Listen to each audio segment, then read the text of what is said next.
There are two PDFs that are in front of you on the screen.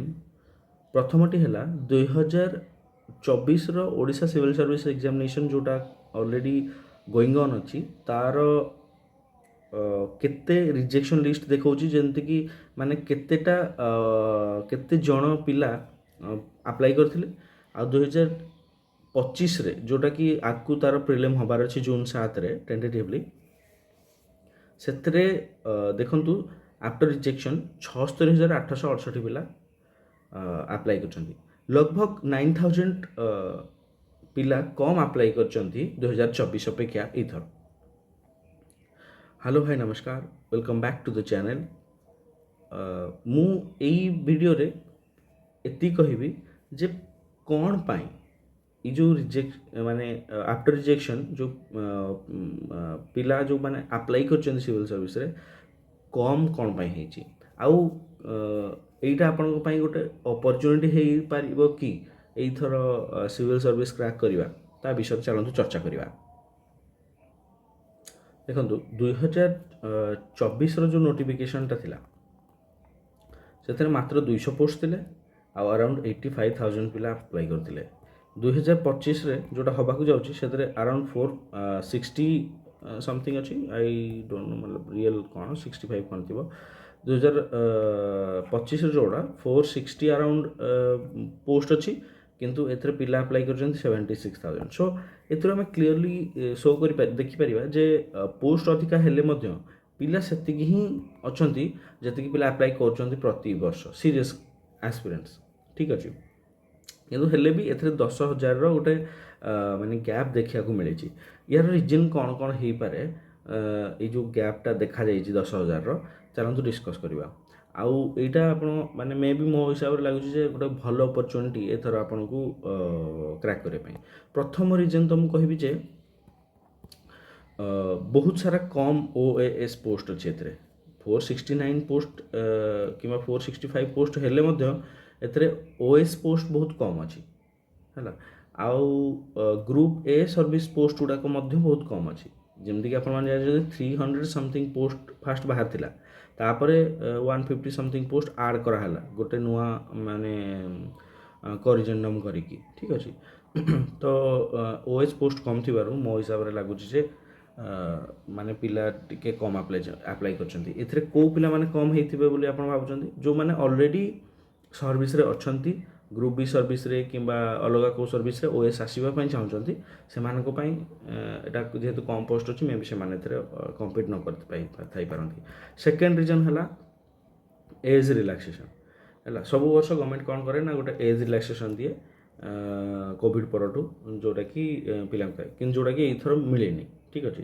ସେଇଟା ମଧ୍ୟ ଗୋଟେ reason ହେଇପାରେ ଯେ ଏଜ୍ ରିଲାକ୍ସେସନ୍ ପାଇଁ ଦେଇପାରେ। ଥାର୍ଡ଼ ରିଜନ୍ ମୁଁ ଭାବୁଛି ଯେ ଏଇଥର ଯେଉଁ 700 ରୁପିଜ୍ର ଇଣ୍ଟ୍ରୋଡକ୍ସନ୍ ହେଇଛି, ଯେ ଫର୍ମ ଭରିବା ପାଇଁ ଆପଣଙ୍କୁ 700 ଟଙ୍କା ଫର୍ମ ଭରିବାକୁ ପଡ଼ିବ, ପରେ ଏକ୍ଜାମ୍ ଦେଲେ ପ୍ରିଲିମ୍ସ ଆପଣଙ୍କୁ ରେଷ୍ଟ ଆମାଉଣ୍ଟ ମାନେ ଏଗେନ୍ 700 ରୁପିଜ୍ ରିଟର୍ନ ହେଇଯିବ। ସେଇଟା ମଧ୍ୟ ଗୋଟେ ରିଜନ୍ ହେଇପାରେ ବୋଲି ମୁଁ ଭାବୁଛି। କ'ଣ ପାଇଁ ନା ଦେଖନ୍ତୁ ଏଥିରେ କ'ଣ ହେବ ନା, ଏଥିରେ ଯେଉଁମାନେ ସିରିୟସ୍ ଆସ୍ପିରେଣ୍ଟ କେବଳ ସେମାନେ ହିଁ ଆପ୍ଲାଏ କରିବେ, ଆଉ ଯେଉଁମାନେ ଭେରି ନନ୍ ସିରିୟସ୍ ଆସ୍ପିରେଣ୍ଟସ୍ ସେମାନେ ଏଥିରୁ ୱିଡ୍ର କରିନେବେ। କ'ଣ ପାଇଁ? ସେ କହିବେ କାହିଁକି ମୁଁ 700 ଟଙ୍କା ଏବେ ଦେବି ଯେତେବେଳେ କି ମୁଁ ପଢ଼ୁନି, ମୋତେ ପଢ଼ିବାର ନାହିଁ। ଆଗରୁ କ'ଣ ଥିଲା, ଏଇଟା ପୁରା କମ୍ପ୍ଲିଟଲି ଫ୍ରି ଥିଲା।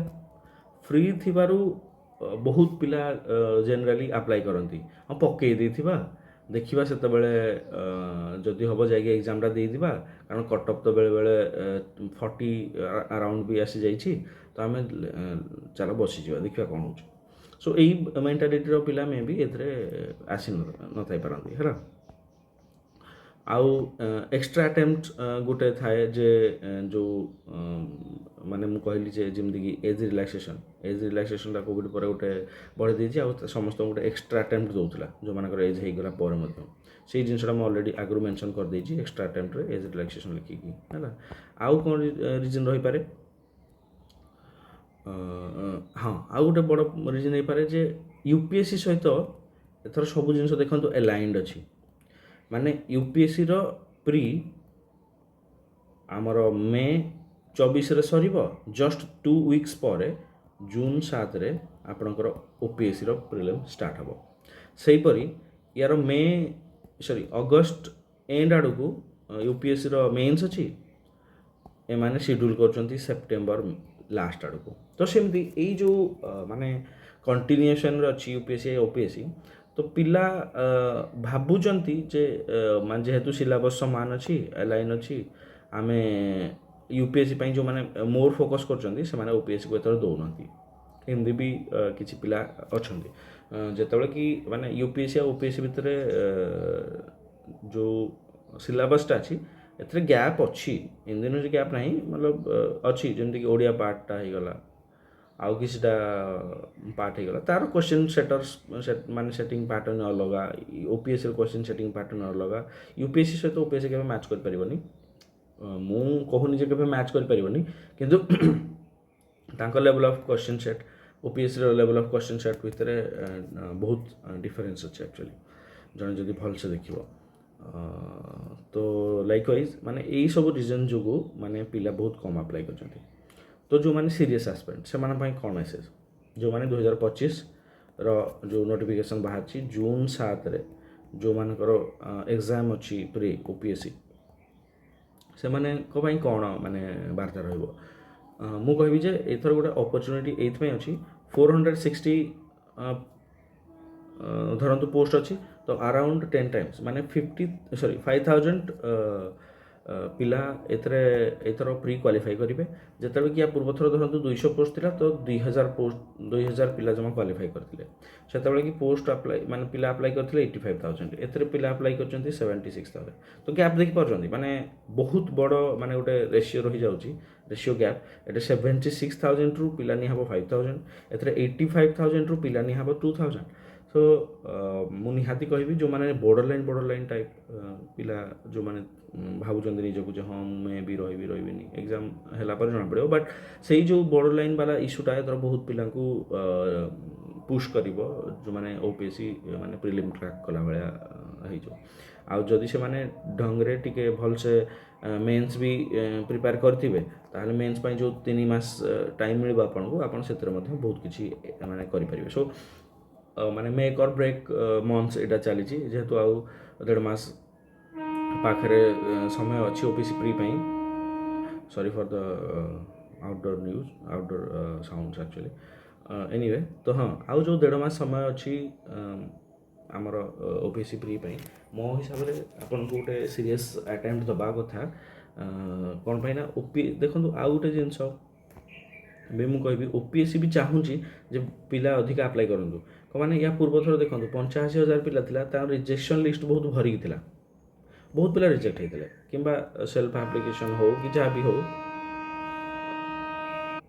बहुत पिला रिजेक्शन होते ठीक अच्छे किंतु एथर देखो गोटे पिला को जमा रिजेक्ट कराई तो कहीं ना कहीं यहीटा गोटे माइंडसेट रोचे मत लगुच ओपीएससी रे पिला